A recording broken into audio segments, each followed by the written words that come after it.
To understand majoritarianism and accommodation better, let us take the case of two countries, Sri Lanka and Belgium.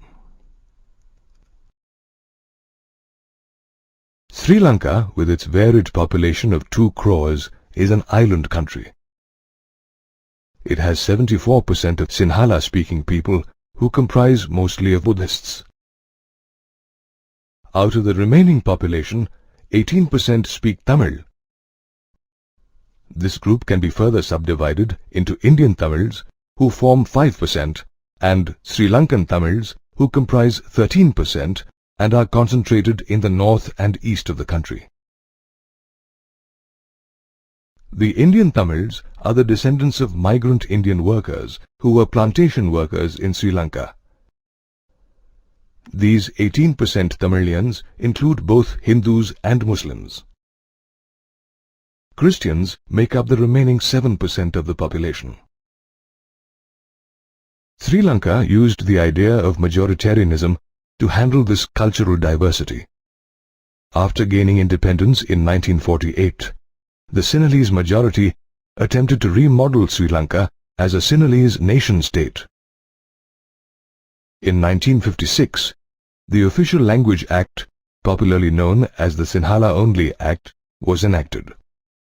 Special policies supporting the Sinhala aspirants for university and government posts were created. Buddhism was made the national religion. These moves augmented a sense of separation in Sri Lankan Tamils, and they felt they were denied political and social equality. Thus, the Sri Lankan Tamils began an upheaval with the objectives of acknowledging Tamil as an official language and to bring about social and political equality and regional sovereignty. By the 1980s, this upheaval grew into a demand for free Tamil Eelam, or state, in northern and eastern parts of the country. This led to a prolonged civil war, causing widespread disorder and extreme hindrance to the development of Sri Lanka. Let us now see how Belgium handled diversity. Belgium is located in northwest Europe. It shares its borders with the Netherlands, France, Luxembourg, and Germany. Out of the total population of around 1 crore, 59% speak Dutch and live in the Flemish region. 40% speak French and are settled in the Wallonia region, and 1% speak German. In contrast, the capital city of Brussels has 80% French-speaking people, and the remaining 20% speak Dutch.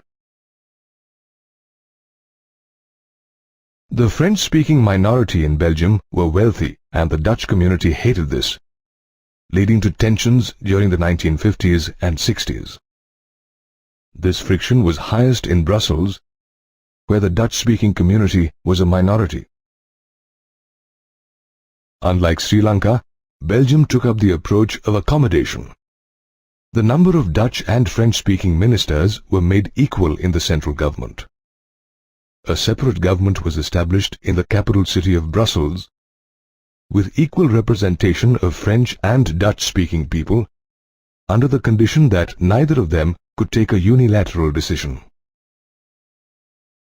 Powers were shared with the state government, which was considered as equal to the central government.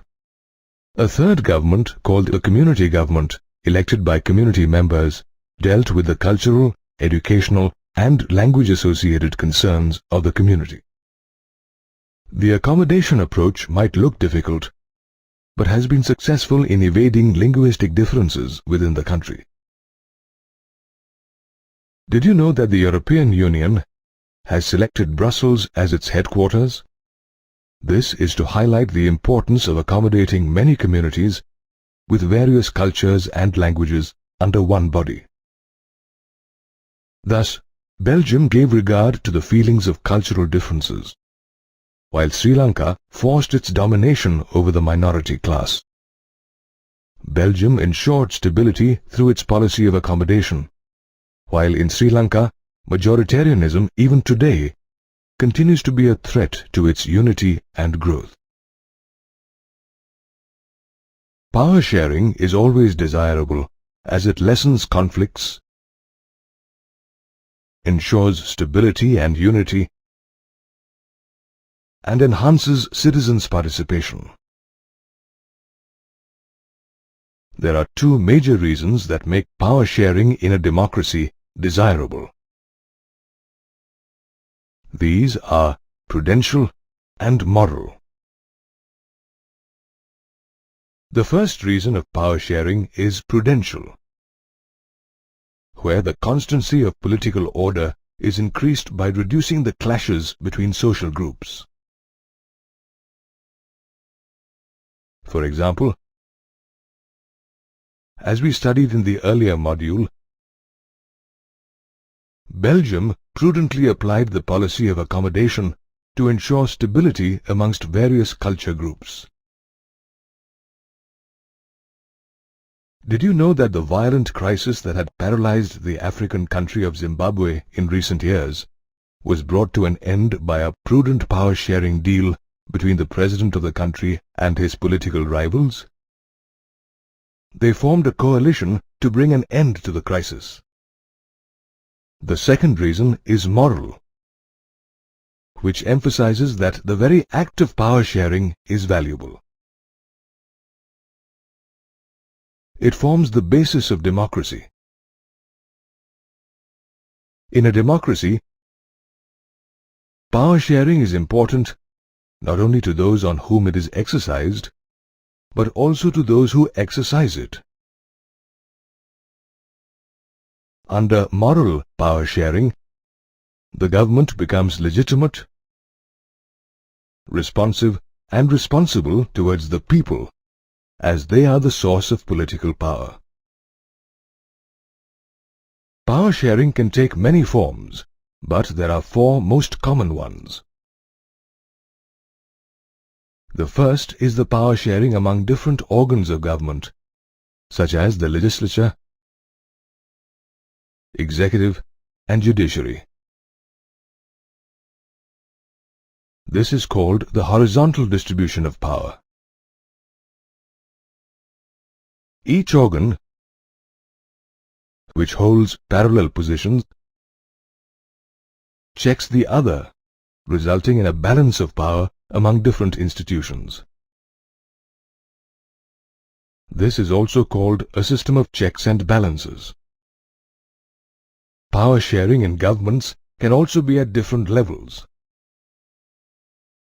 This can be national, state, or regional government. It can also be a self-governing body like the panchayats in rural areas and municipalities in urban areas.